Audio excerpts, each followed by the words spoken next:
Before streaming, before DVDs, before your phone could show you a billion cat videos, there was tape. Big black rectangles of joy and pain. VHS tapes. They made movie nights magical and rewinding a full-time job.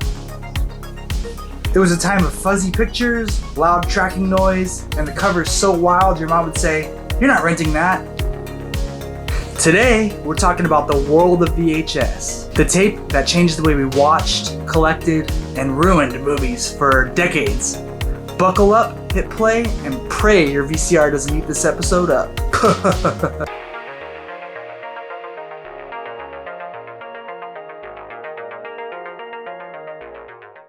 What's up, peeps? I'm John Rue from the Retro Room Games. Let's talk about some VHS tapes. In the 1970s, the world was ready for something new. Sony had Betamax, JVC had VHS. Betamax was smaller, sharper, and more expensive. Like the fancy kid who brought gourmet lunch to school. VHS, it was cheaper, longer, and a little dumber, but that's what made people love it. VHS could record for 2 hours, then 4 hours, then 6. That meant you could record the whole movie and the commercials that you forgot to cut out. Betamax looked better, sure, but people didn't care. They wanted time, not perfection. And VHS gave them time to record everything. By the 1980s, VHS was the champ. It won the format war. Sony's Betamax faded away like a bad dream, and every living room had that chunky black box blinking 12 o'clock forever. If you grew up then, you remembered it. The smell of warm plastic, the heavy click of the play button, and the fear that your dad's football game or golf would record over your cartoons. VHS was family drama in a box. When VHS hit homes, it wasn't just about watching movies. It was about control. You didn't have to wait for TV channels to decide what you could see. You could tape your favorite shows, rent movies, or record weird stuff at 2 a.m. You became your own TV station. People made tape libraries like it was the Library of Congress. You would see a wall of tapes with Sharpie saying, "Die Hard, don't record over this." Or Seinfeld, but commercials included. Or even Family Barbecue of 1989. Every tape told a story. Not just the movie, but the life around it. Maybe it started with the end of a soap opera. Or had a local car commercial burned into your brain forever. And you know what? Nobody knew what they were doing. TV inputs, tracking knobs, flashing clocks, still needed a PhD to set the timer. Parents would yell, kids would cry, and somehow the wrong channel still got recorded. But that was part of the magic. VHS made homes feel like movie theaters. Sticky floors not included. In the mid-80s, a little Texas store called Blockbuster changed everything. It took the chaos of a local video shop and turned it into an empire. Bright lights, blue carpet, popcorn smell. It was heaven for movie nerds. Friday night meant pizza, Pepsi, and a trip to Blockbuster. You'd walk the aisles for an hour, grab 5 movies, and end up watching one. And then, of course, forget to rewind it. You had to get your hands on one of these bad boys. This thing would rewind your tape at the speed of light. Speaking of Blockbuster, I actually made a walkthrough of the last Blockbuster, just for fun, just a programming fun project. You can check it out for free. I'll leave the link in the description. You can basically just walk around Blockbuster and feels a little nostalgic. It's cool. Blockbuster had it all, from kids' cartoons to the secret adults only section behind the curtain that your older cousin swore he peeked into. And who could forget late fees? You'd rent one movie, forget about it, and then owe the cost of a VCR a month later. By 2004, Blockbuster was a cultural giant. Over 9,000 stores, billions in sales. But then came Netflix, and Blockbuster, well, got busted. Still, everyone remembers that feeling. Holding a tape, seeing that blue clunky logo, hearing the clerk say, "Please rewind before returning." Simpler times, dumber times, perfection. Now here is where VHS got wild. While mainstream rented Disney and action movies, a secret underground was trading bootlegs. Copy after copy after copy. Anime, banned horror, wrestling matches from Japan, all recorded, swapped and mailed in plain brown boxes.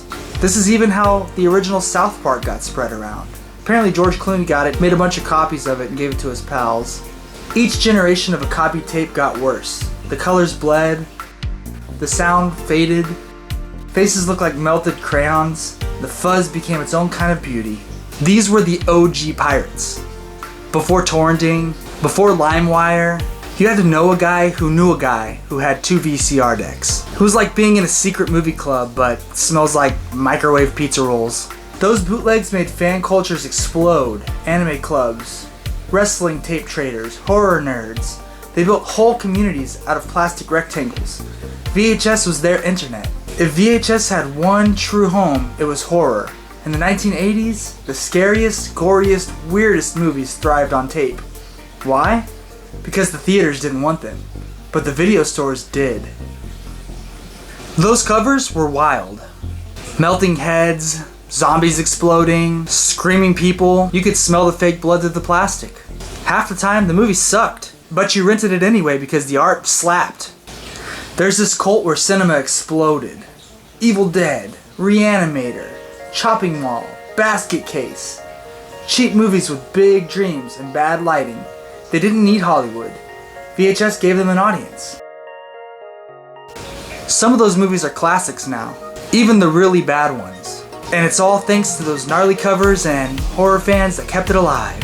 There were even banned tapes, the so-called video nasties in the UK. Parents panicked, governments freaked out, and teens said, cool, let's watch this one. VHS horror wasn't just entertainment, it was a rebellion. Inside every VHS tape was about 400 feet of thin brown ribbon coated in magnet dust. When you hit play, the machine yanked that ribbon out like a hamster on caffeine. And if your tape got stuck, game over. Pull it out and scream like a dying bird. And your favorite episode of Power Rangers? Spaghetti. The VCR was half genius, half chaos.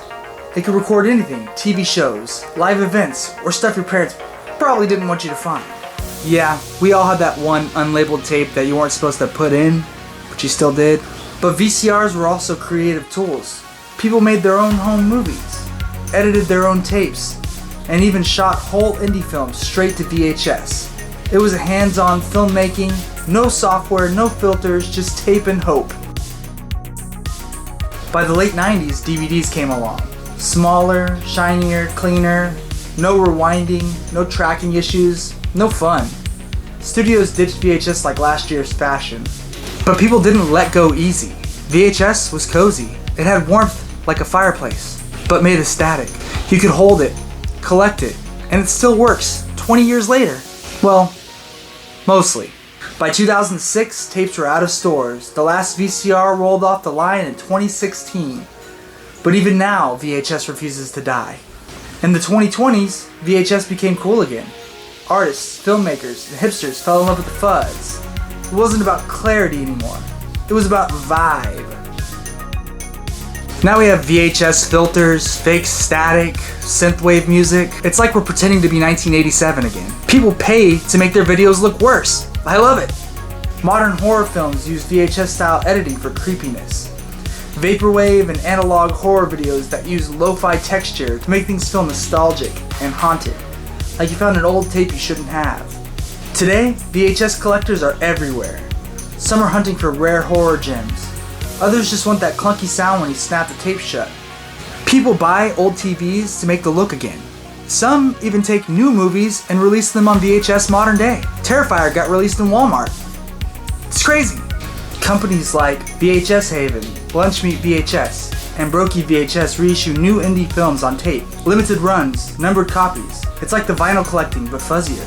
I grabbed a few VHS tapes from VHS Haven myself. Love the company. Love what you guys are doing. Super cool. There's a whole underground community thriving that sells and trades and collects VHS tapes. Even home recorded VHS tapes are sought after if they have commercials or if they're Disney, Nickelodeon, or something that people want to see. I am personally also a VHS collector. Would love to show you my collection. Check it out. I have hundreds of tapes myself, even home recorded stuff. I even have home videos that I've digitized over the years. In fact, my dad owned a VCR and TV repair company. So we had movies and TVs and VCRs in our household well before a lot of my friends did. And funny enough, I still collect VHS tapes to this day. I love them. And I still watch on my CRT TVs, which I have like 10 of them, which is a little crazy. And yes, there's money in it. Some tapes sell for hundreds of dollars. Many are looking just for commercials. One guy sold Texas Chainsaw for more than the cost of a PS5. Respect to that guy. VHS changed everything. It gave people power over movies. To pause, replay, record, remix. It made film personal. VHS didn't care if you were rich or fancy. If you had a VCR, you had a movie library. You had freedom. And yeah, a lot of static, but still, freedom. Even now, the spirit of VHS lives in streaming, memes, and YouTube itself. The dream of recording, sharing, and watching whatever you want. That all started with tape. So yeah, VHS was clunky, staticky, and sometimes full of weird stuff you shouldn't see, but it made its way into our hearts the way that no algorithm could ever do. So next time you binge something on your fancy 4K TV, just remember, it all started with these plastic bricks, bad tracking, and that one sacred phrase. Be kind, rewind.